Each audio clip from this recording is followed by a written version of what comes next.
To hide an app from your home screen and app screen on Samsung Galaxy S24 Ultra, swipe down the top of the screen and then tap setting icon. Scroll down the screen to find home screen. Tap home screen.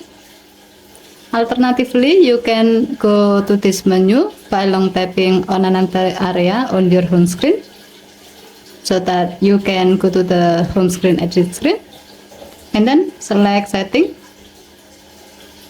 Next, tap hide apps on home and app screen and then select the desired app you like to hide. You can scroll the screen, or when you like to find the app quickly, you can tap the search icon and then type the app name. Tap the app and then tap done button. By doing this, the selected app will not be displayed on home screen and app screen. Given to the function, you can use this feature to hide a certain app that you don't like to be displayed on the home screen or app screen without you have to uninstall that app.